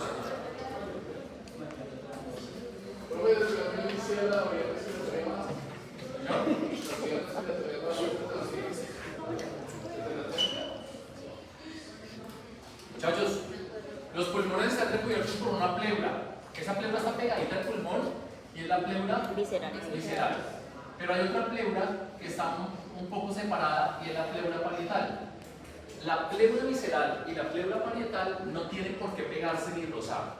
Cuando los pulmones se expanden, Se expande la luz. con todo su pleura visceral porque ya está pegada. La pleura visceral es como la piel, pues, y la parietal es como la piel, pero no se van a pegar nunca. La visceral, el pulmón se expande y a la vez se expande la parietal. Y entre las dos pleuras hay un espacio como de más o menos medio centímetro. Ese espacio está constituido, o puede haber presencia de líquido surfactante, que evita la tensión, el roce y la fricción, para que cuando se expanden los pulmones no rocen, no haya fricción. ¿Listo? Aquí también es clave para entender algo. Cuando se expanden los pulmones, la caja torácica se amplía y cuando se colapsan, se contrae todo, ¿no? Estas pleuras, este espacio interpleural siempre se conserva. ¿Qué pasa si estas pleuras están rozando? O sea, cuando el animal respira, hay más posibilidad que ellas rocen o se peguen cuando el animal inspira o cuando expira. Cuando inspira. Cuando inspira. Hace esto y ahí es posible que las pleuras rocen. No deberían rozar. Si rozan, ¿de qué sospecharían? Bueno, es una buena lógica, pero no. Que los neumocitos no están. De pleuritis. Y están inflamadas. Y es una enfermedad, pleuritis. Se inflaman las pleuras. Si las pleuras se inflaman, rozan. Y cuando las pleuras rozan, cuando el animal inspira, ellas rozan y eso se llama roce o chasquido pleural. Y eso en semiología es como coger un papel y arrugarlo. ¿Sí? Entonces usted coge un papel, no una de papel, un papel que suene, ¿no? Póngalo dentro y ponga ahí un papel y arrúguelo. Ese sonido del arrugar de un papel es exactamente el mismo sonido del roce pleural. Entonces cuando yo estoy aquí y escucho en la inspiración, provoco yo una inspiración forzada. ¿Cómo provoco una inspiración forzada? ¿Cómo le provoco al animal una inspiración forzada? Luego un rato. Un rato. Pero se le coloca, se tapa la nariz y boca. Y cuando se quita, ¿qué hace? Y en ese momento usted ausculta y usted siente ese crepitar como el sonido de un papel, es porque en la expiración forzada las células rozan, pleuritis. ¿A dónde voy? La semiología es clave. Y ahí usted ya sabe, uy, roce pleural en inspiración forzada, pleuritis, ya la tengo. Ahora que me la están causando, ¿con qué pruebas voy a hacer para confirmar? Pero lo primero que tengo que saber es la distribución de las pleuras y por qué pueden rozar. ¿Qué más puede ocurrir entre las pleuras? Si no están inflamadas y rozan, el caso contrario es que haya ¿qué? Mucho espacio entre las dos. ¿Por qué creen que puede haber mucho espacio entre las dos? Por la presencia de líquido o de aire. Entonces resulta que cuando entre las pleuras hay mucho líquido, nos llamamos derrame pleural. Sería, por ejemplo, el equivalente a una citis, pero intratorácica. En el abdomen se dice citis, líquido libre en la cavidad abdominal. En el tórax se dice derrame pleural. Eso puede ser la consecuencia de una hipertensión en esa zona o de una hipoproteinemia, un derrame pleural. ¿Está claro? ¿Qué pasa? Eso si hay líquido y si hay aire, se está escapando aire de dónde? Del pulmón. Se está escapando aire de la barrera hematoalveolar. ¿Y el aire a dónde se está yendo? Al espacio interpleural. ¿Cuál creen que es la consecuencia de que entre las pleuras se acumule líquido o aire? Si ese espacio que es así, ahora está así, ¿qué pasa? No se puede expandir. No se pueden expandir los pulmones, no tienen campo. Cuando alguien va sentado y al lado alguien así con las piernas abiertas, digo, usted tiene para dónde correrse. Los pulmones hacen esto, vean. Normalmente. Y miren todo el campo que tienen. Y necesitan esa expansión para la hematosis. Pero con ese cuadro en el cual hay líquido o aire ocupando el espacio interpleural, el pulmón llega a un punto en el que ya no puede. ¿Y será que el movimiento de expansión es suficiente? Entonces él empieza a aspirar ¿qué? Dióxido. Más que. ¿Por qué? Porque no alcanza a expandir. ¿Cómo compensa la deficiencia de expansión? Con velocidad. Aspira mucho más rápido. ¿Listo? Entonces, ¿cómo se llaman esas condiciones, muchachos? El acúmulo de líquido acá, derrame pleural o hidrotórax. Y el de aire, neumotórax. ¿Habían escuchado la palabra neumotórax? Un neumotórax es el acúmulo de aire en el espacio interpleural. Se puede dar después de un golpe o un trauma. El animal respira muy mal. Y uno hace una maniobra que es hacer una punción en un sitio específico, entra y saca el aire que está acumulado. Entonces aquí también viene un concepto importante. El tórax tiene una presión. Hay una presión intraabdominal. ¿Sí? Hay una presión intratorácica. Hay una presión intraocular. ¿Cuál es la presión intraocular? 8. La presión intraocular. Muy bien, 15-25 milímetros de mercurio. A eso lo digo ya. Hay una presión intracraneal. También hay una presión intratorácica. ¿Qué característica creen que debe tener la presión intratorácica? ¿Qué característica debe tener la presión intratorácica? Variable. No. Imagínense un tórax donde hay dos movimientos. Presión negativa. La presión del tórax es negativa. ¿Listo? Y la presión del tórax es, en la mayoría de animales domésticos, -4. ¿Listo? El tórax tiene una presión promedio de -4. La caja torácica es negativa. ¿Qué quiere decir eso? Y les doy un datito. Supongamos que el perro tiene neumotórax. Tuvo un trauma y llega así, respirando con dificultad. Y entonces usted lo percute. ¿Qué vamos a aprender en la semiología? Usted hace un golpecito entre el espacio intercostal así. ¿Sí? También suena de una manera así. Suena, escuchen. ¿Escuchan? Este sonido se llama pulmonar. ¿Qué me estoy golpeando? Entre mis costillas. Estoy golpeando el músculo intercostal. Semiología. Entonces vean. Si mi balance entre pleuras, pulmones y presión negativa es normal, el sonido se llama pulmonar. Pero si hay aire, o si hay neumotórax, el sonido, ¿cómo será? Como un tampón, como algo hueco, como, no sé, y se llama sonido tímpano. ¿Sí? También. Entonces el sonido es hueco, el aire, timpánico. Y si es sólido, seco, hay líquido. Y se llama mate. Eso lo vamos a ver en neurología. Entonces usted percute el perro, trauma, llegó respirando mal. Percuto, está timpánico, ya sé que tiene o puede tener neumotórax. Es mate, hemotórax o diutórax. En ambos casos se puede hacer una punción. ¿Y usted qué hace en la punción? Entra Por la tercera cuarta. anatomía. Bueno, usted aquí no puedo allá el televisor, ahí se puede hacer el cabello. Estas son las costillas, Después se puede. ¿cierto? Aquí está la cabeza, o sea, esto es craneal y esto es caudal. Eso es una vista lateral. Percuto acá. Está mate timpánico pulmonar. Pulmonar normal. Mate sólido. Líquido, sangre. Timpánico, aire, neumotórax. Para mitigar la urgencia, usted entra y hace una punción con una agujita y una jeringa. Pero, ¿dónde hace la punción? ¿La hace aquí en el aspecto caudal de la costilla o la hace en el aspecto craneal de la costilla? En el aspecto craneal, ¿por qué? Porque tiene nervios. Muy bien, porque el aspecto caudal de la costilla, por ahí pasa el paquete neurovascular. Y si yo hago uno cuando va a hacer la punción, obviamente no hay todo este espacio que hay acá. El espacio está cerradito. Entonces, cuando usted va a hacer la punción, ¿usted dónde se ubica? Sobre el hueso, sobre la costilla. Pone la boquita sobre el hueso y la desliza, bien sea hacia craneal o hacia caudal. Y hace la punción pegadita. Y entra medio centímetro. Bueno, depende de la especie del animal. Si el gordo entra con la aguja. No, bebé, pero está como dañada usted.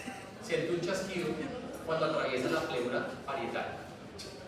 Cuando se atraviesa la pleura parietal, que siente ese chasquidito, entonces, ¿por qué en el aspecto craneal? Porque yo no te puedo coger el nervio, la veina y la arteria. Yo lo que voy a hacer es una punción para sacar ¿qué? Líquido ahí. Entonces, cuando usted está entrando en el aspecto craneal, pues está garantizando que no va a dañar ninguna estructura. ¿Estamos? Pero hay casos en los que sí se hace la punción en el aspecto caudal. Cuando usted quiera hacer un bloqueo para evitar el dolor. Ejemplo, el animal tiene una fractura de costilla y le quiero poner y la fractura de costilla duele mucho. Sobre todo cuando el animal hace esto, uy, eso duele muchísimo. La gente que ha experimentado eso dice que duele mucho. Si usted quiere bloquear el dolor, ahí se hace la punción en donde. En el aspecto caudal, porque ¿a quién quiere bloquear? Al nervio. Pero entonces usted corre el riesgo de que entrar a dónde? Al vaso sanguíneo. Entonces usted entra con la agujita, voy a poner lidocaína. Entonces yo entro y saco el un poquito.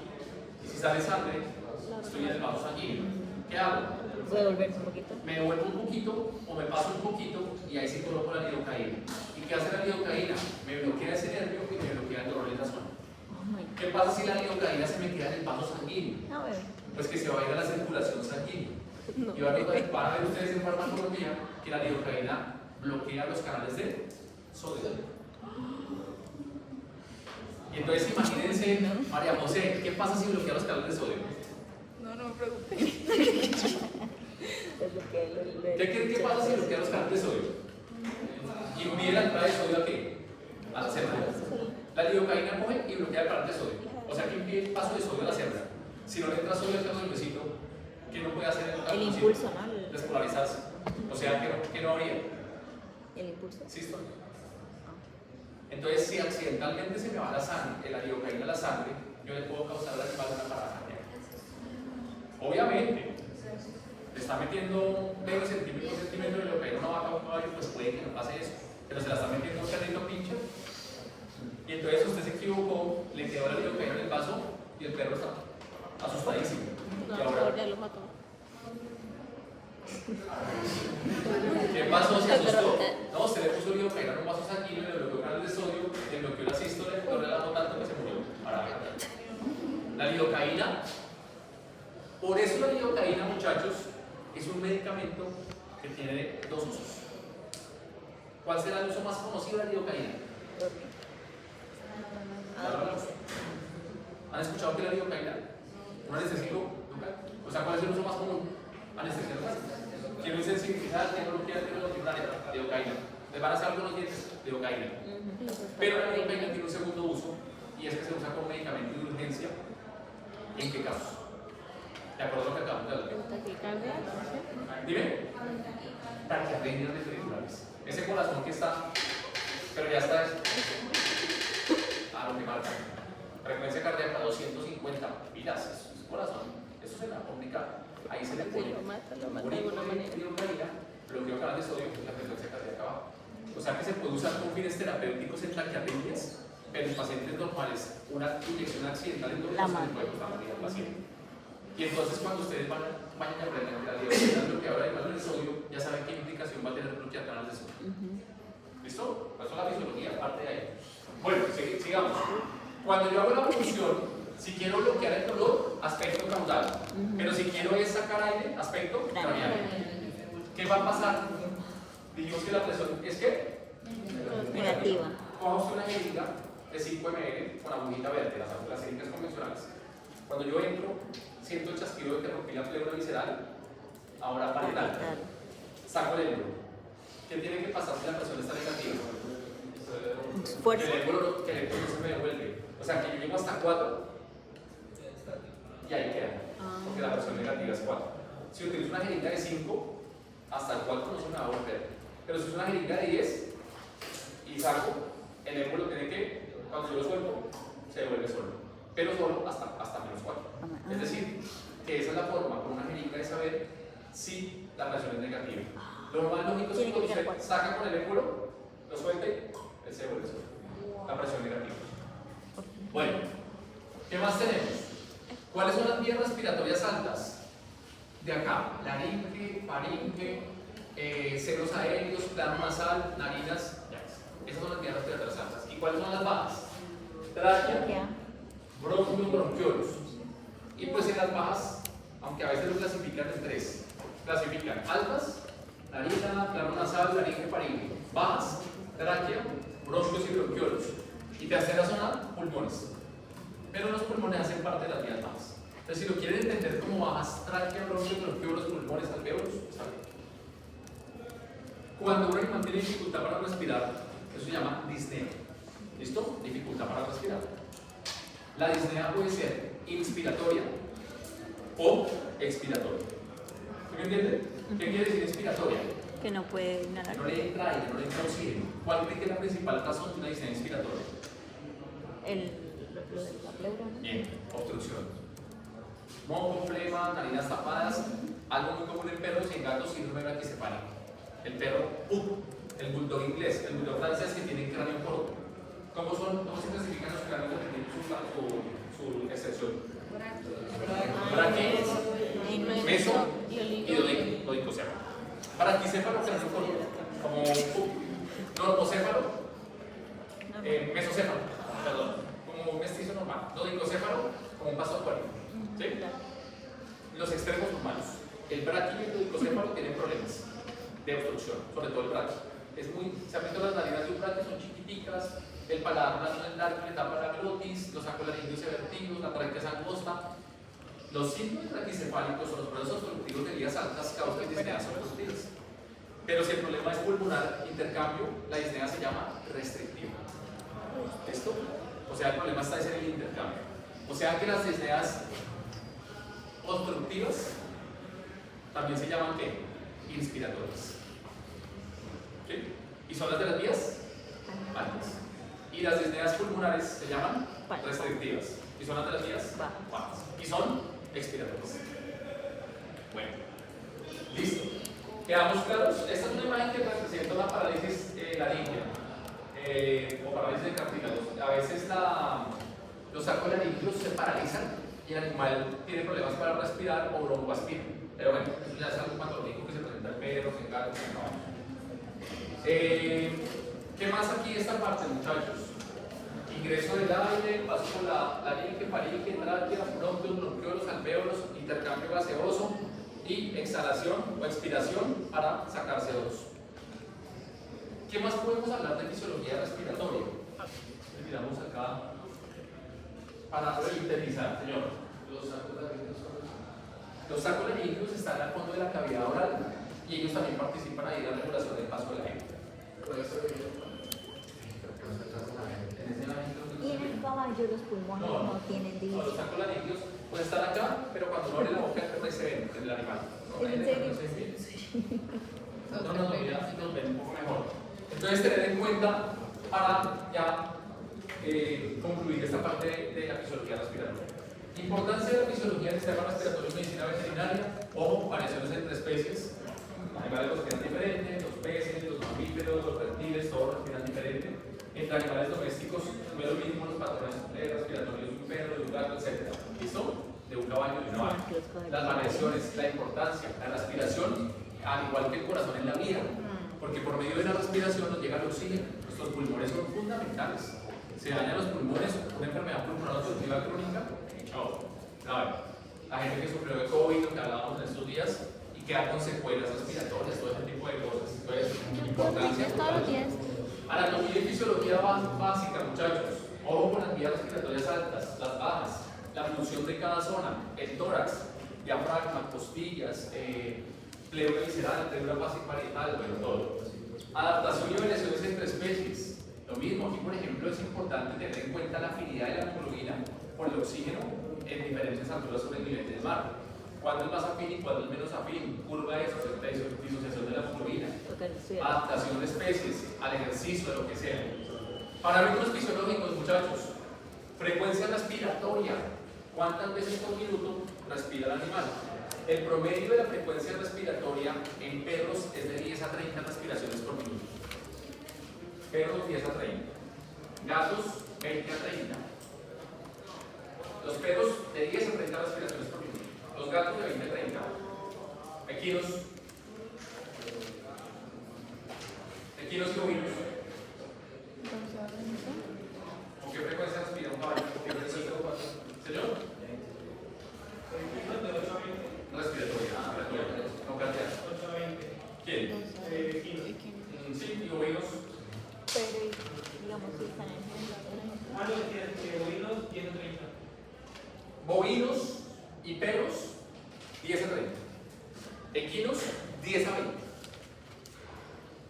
Felinos 20 a 30. Respiraciones por minuto. ¿Listo? Perros 10 a 30. Al igual que los bovinos. Bovinos, caprinos, ovinos, caninos 10 a 30 respiraciones por minuto. Gatos 20 a 30. 20 a 30. Y equinos 10 a 20. Ojo, estoy hablando de frecuencia respiratoria, o sea, ¿cuántas veces respira por minuto? Hay otra cosa que se evalúa en la respiración y se llama la amplitud. ¿Qué será la amplitud? ¿Qué es la amplitud de la respiración? ¿Cuánto demora? No la coloqué ahí. Frecuencia, después de frecuencia sigue la amplitud. La amplitud es la profundidad. Entonces, usted puede respirar así. Muy qué? Superficial. O puede respirar así. Muy qué? Profundo. Cuando usted ve un monitor multiparamétrico y ve la gráfica que representa la frecuencia respiratoria, usted va a ver algo como esto. Estos son los picos inspiratorios, expiratorios, inspiratorios, expiratorios. Quiere decir que esto puede ser una curva normal de frecuencia y de amplitud. ¿Cuántos ciclos por minuto y con qué profundidad? Pero usted puede ver esto.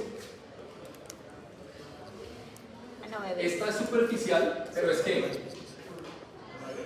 rápida, tiene mayor frecuencia. Y esta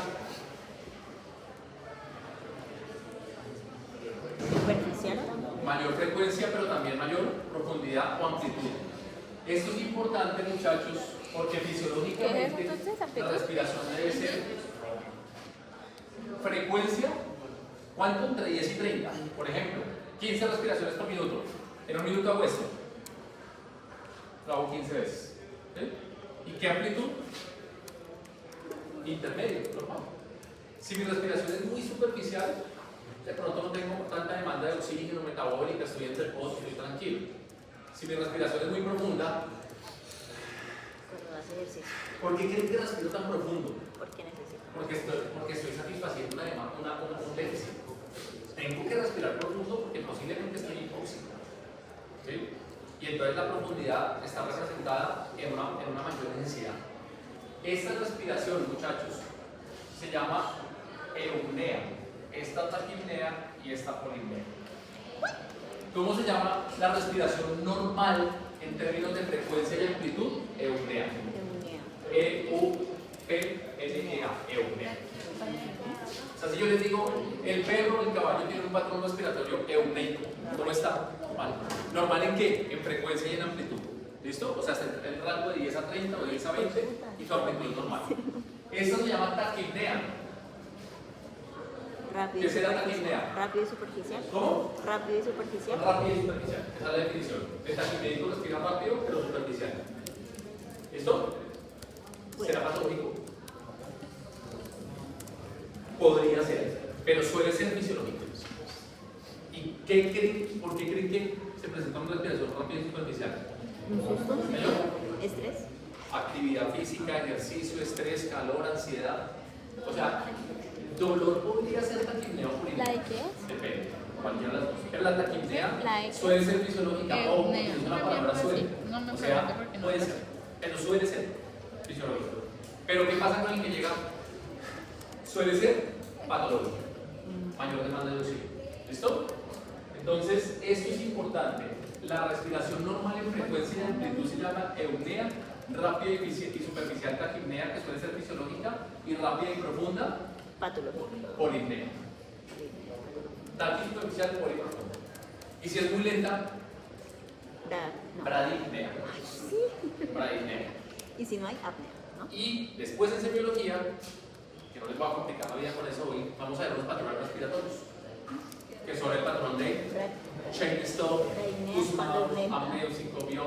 O sea que, dependiendo de cómo el animal respira, puede tener fractura de costillas, puede tener acidosis metabólica, puede estar intoxicado.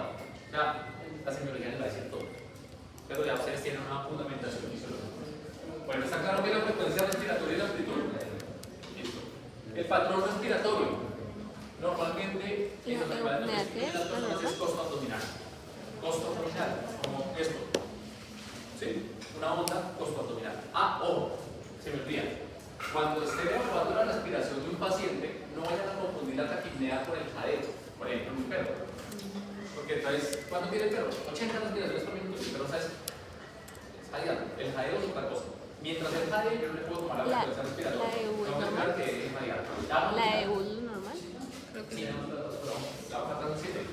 Pues está por ejemplo, pero son Las cuatro.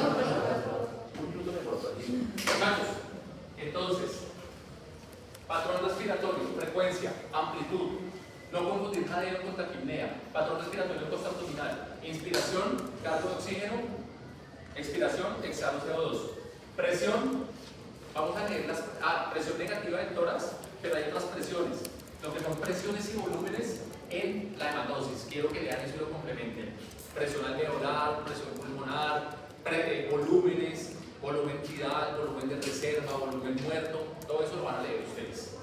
Hematosis tenemos que ir a qué? Cambio gaseoso. El intercambio gaseoso, ¿no? Control de la respiración. Hay un control central y unos receptores periféricos. ¿Dónde se ejerce el control central de la respiración? En el bulbo raquídeo. Entonces lean quién controla la respiración a nivel central y cuáles son los receptores periféricos que están relacionados también con una función del sistema nervioso autónomo. Eso quiero que lo complementen. Yo les dejo ahí como ahí. Y para terminar, sabemos que las vías respiratorias o los alvéolos tienen dos tipos de células principalmente, que son los neumocitos tipo 1 y los tipo 2. Diferencias. El tipo 1, muchachos, es el que más se presenta, el más predominante. El 90% de los neumocitos que tienen el recubrimiento alveolar es tipo 1. O sea, tipo 1 son mayoría, son 90%. El tipo 1 vamos a considerarlo estructural. Ellos están recubriendo epitelio pulmonar. O sea, tipo 1, mayoritarios, cerca del 90%. Componente estructural principal. 3, absolutamente vulnerables. Son más sensibles, más vulnerables, son menos resistentes. Ellos son muy predisponentes a sufrir alteraciones o injurias cuando hay alteraciones o enfermedades pulmonares. Los tipo 1 son más sensibles. Tipo 2, 10% nada más, y son más funcionales. Los primeros son más estructurales, los segundos son más funcionales. Funciones de los tipo 2, transporte de iones. Ellos producen el surfactante pulmonar y el surfactante los tipo 2 son más resistentes, mucho más que los tipo 1. Entonces son minoría, pero son resistentes y son más funcionales. Producen surfactante El surfactante, ¿para qué sirve? Para evitar la tensión y fricción pulmonar. O sea que el surfactante evita la atelectasia. Y la atelectasia es la contusión pulmonar. ¿Listo? Y otra función de los neumocitos tipo 2, sintetizan enzima convertidora de angiotensina. Entonces vamos a ver por allá un sistema llamado sistema de angiotensina aldosterona. ¿Lo has escuchado? Entonces, ¿qué hace aquí los neumocitos? Producen la famosa ECA, enzima convertidora de angiotensina, que convierte la angiotensina tipo 1 en tipo 2. Entonces, finalmente, diferencias entre neumocitos. Tipo 1, estructurales, mayoritarios 90%, más sensibles o vulnerables. Tipo 2, funcionales, minoría, 10%, transportan iones, producen surfactante y sintetizan enzima convertidora de angiotensina. Muchachos, esa es la fisiología que quiero. Esto es como básico, pero lo que necesitamos saber es eso. Léanla, estudienla. El lunes, nos vemos a las 9 de la mañana. Te voy a mandar los dibujos para rayarlos en tu tablet. ¿Convertirla de qué? Y vamos a tratar de 9 a 12 y ver todo